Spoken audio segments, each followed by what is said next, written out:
Run for Your Life by Stephen Waller.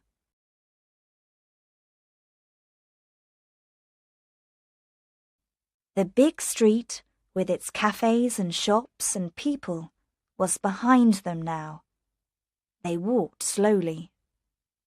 It was quiet. Away from the cars and the noise, Kim was excited. She held onto Dave's hand.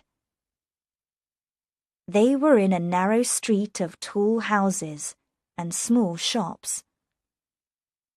They heard a radio through an open window. A woman singing. Kim stopped and listened, but she did not understand the words. Her Spanish was good, but not very good. It was the 4th day of their stay in Barcelona. Kim and Dave were 17. They had the same Spanish teacher at school in Liverpool, a big town in England. "Do you want to talk Spanish?" their teacher said. "Well, go to Spain." There were 8 of them from the same school on this holiday. They went to school every morning and talked Spanish. Then, in the afternoons, they usually went out by bus and saw something in Barcelona. Important buildings, famous pictures, old photographs. Something new every day. Today, Kim and Dave were not with their school friends. Dave did not want to go by bus. He wanted to look round the old town. Not the famous buildings. Not the big shopping streets with the banks and cafes and bookshops. He was interested in the little streets behind the old market. The dangerous old town, people said. But Dave was not frightened. "There are dangerous streets in Liverpool too," he said. "You can't see a town or its people only from a bus. It will be exciting." They did not try to remember the names of the streets. They did not have a street plan. At every corner, they stopped and looked. Then they came to an interesting little street. It was very narrow. Very old, they thought. Dave took a photograph. Kim looked up. The houses were very tall. The windows up there were in the sun. But down in the street, it was dark. They came to a little open place with 2 or 3 trees and sat down. It was quiet. Suddenly, there was a noise in one of the houses. A door opened, and a man in a black shirt and jeans ran out. He stood at the open door and looked back into the house. Then he ran across the street. "Is he coming over here?" Kim asked. There was something frightening about the man. Dave did not answer. The man ran to the corner and looked around. Then he ran away. "He put something in that rubbish bin." There were shouts from the house. A second man ran out into the street. He had long hair and dark glasses. He stood in the road and looked round. "Perhaps he's looking for that man in the black shirt," said Dave. "And look! He's got a gun!" Kim looked. Dave was right. The long-haired man ran across the street and went round the corner. "Let's get away from here," Kim said. "I don't like this." But Dave was excited. "Let's go and have a look in that rubbish bin," he said. There was a brown box in the bin. Dave took it out and opened it. A small white bag fell out. "Drugs," he said. "We'll take this to the police." "Can I see?" Kim took the little white bag and held it in her hand. She was suddenly very frightened. She looked round. Behind them, there was a man, there, under the trees, watching them. The man moved. Kim looked at the bag in her hand. Suddenly she knew. "Dave, that man, he's back! He's here!" she said. The man was very near them now. He was not very tall, with a thin, white face and dark, dangerous eyes.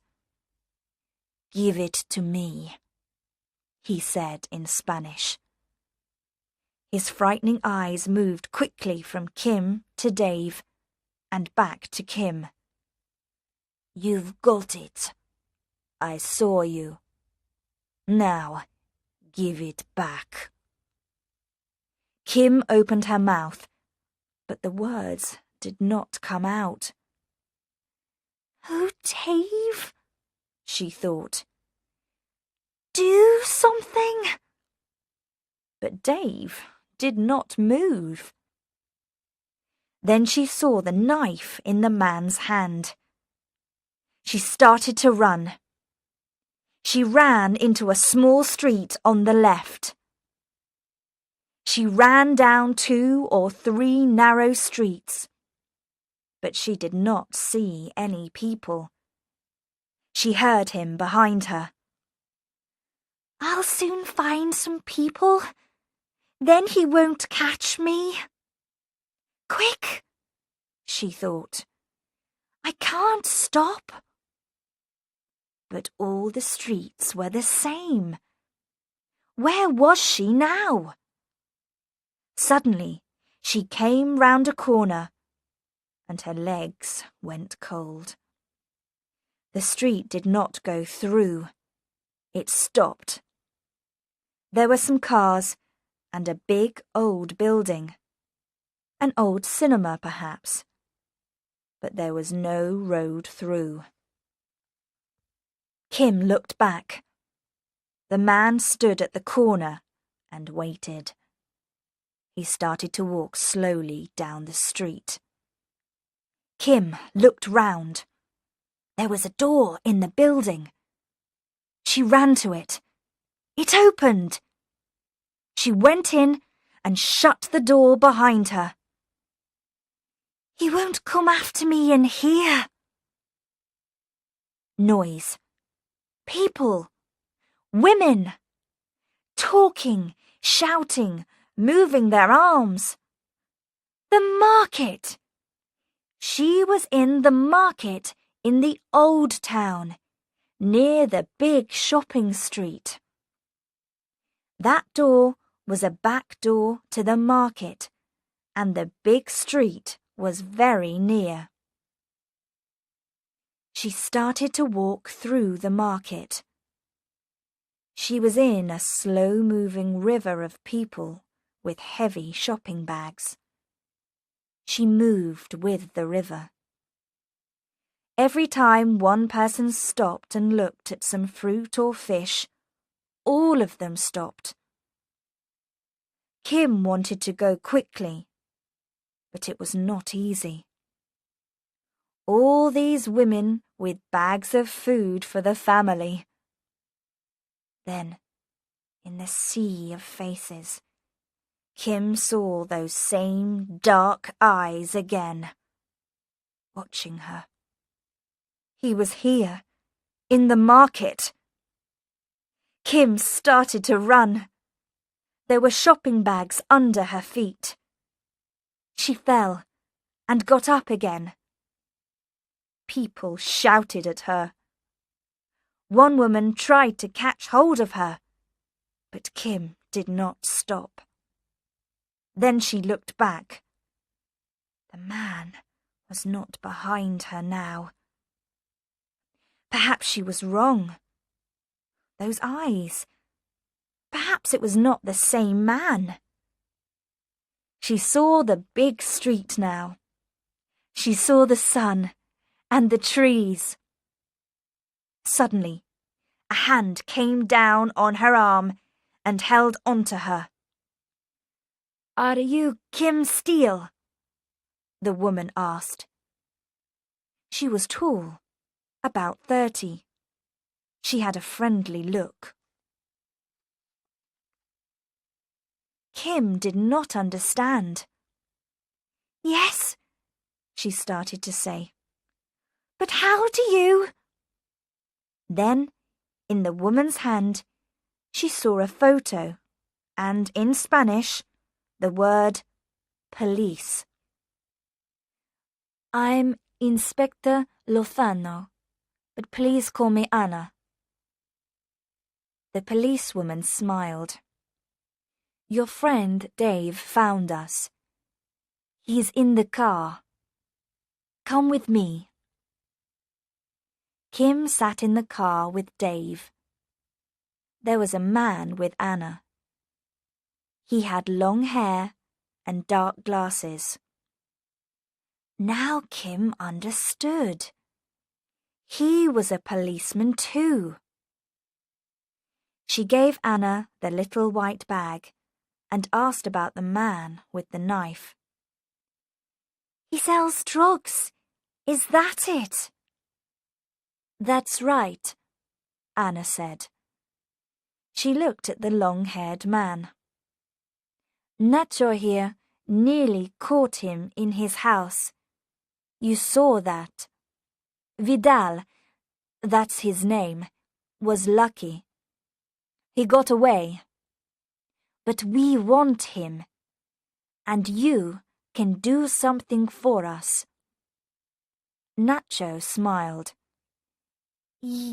Yes," Kim said slowly. "But—" "Vidal knows you now, Kim, and he wants his drugs. Listen. This is my plan. You go back to that place near Vidal's house. Vidal will be there, and he'll see you. We'll be there too, but Vidal won't see us. He'll think she's looking for her friend." "I can't do it." "Don't be frightened. Vidal won't get near you. We'll stop him. But he'll try. And then we'll catch him." "What do you think, Dave? Say something." "Well, Anna and Nacho will be near, and they know all about these things." "But this Vidal man has got a knife. Perhaps he'll kill me." "Well, yes, but I'll be there too, you know." "You do it then." "Ah, but Vidal doesn't know me." Kim said yes, and Nacho talked on the car radio. Then they drove round behind the market. Kim got out and shut the car door. She walked to the corner. Then she looked back. Anna smiled at her. Dave's face was very white. Kim was frightened. These things were exciting in the cinema, but this was not a game. Anna and Nacho were there. She knew that. But this Vidal was clever. Perhaps he knew about their little plan. And he was dangerous. She was back in the same street now. There was the house. The door was shut. And there was the rubbish bin. 2 or 3 people came down the street. Kim walked slowly across the road. She looked round, then up at the windows of the houses. She waited. He's here. He's watching me. I can feel it. Then she saw him. The black shirt, the thin face, those eyes. It was Vidal. He was very near her. Kim looked across the street. She was ready to run. Then she heard Vidal. He said something. The same thing, again and again. What's he saying? Kim thought. Is he talking to me? She looked at him. He did not move.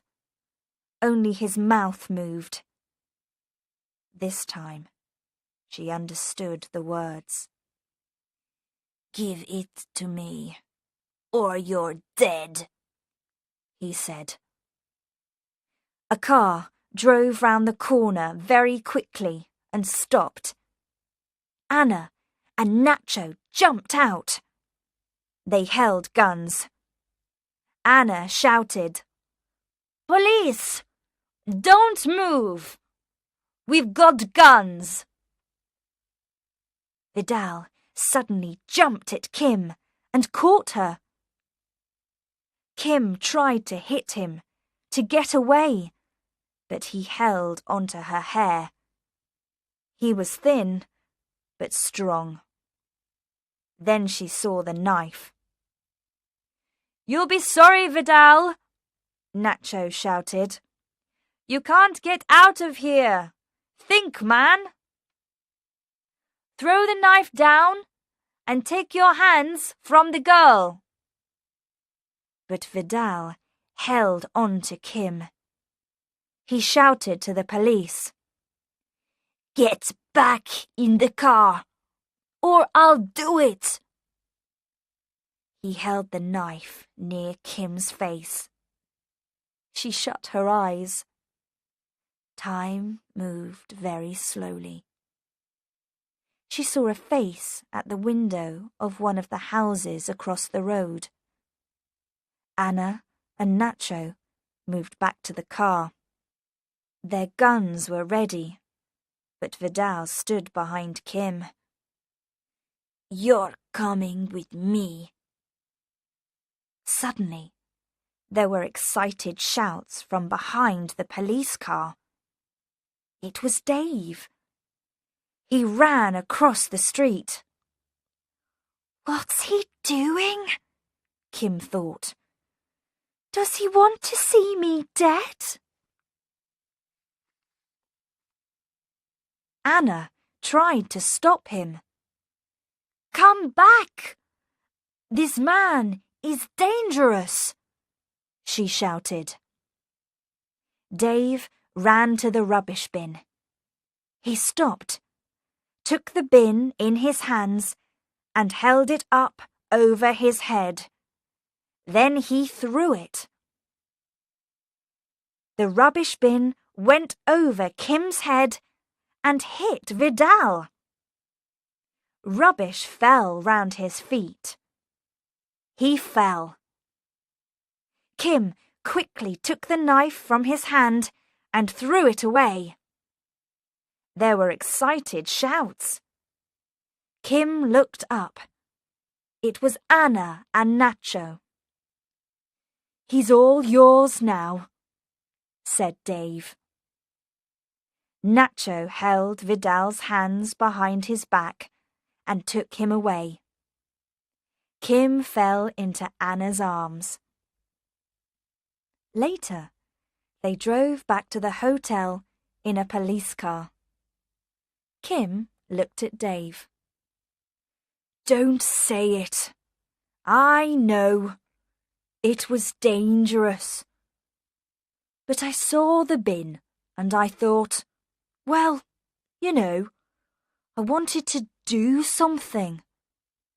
I see these things in the cinema.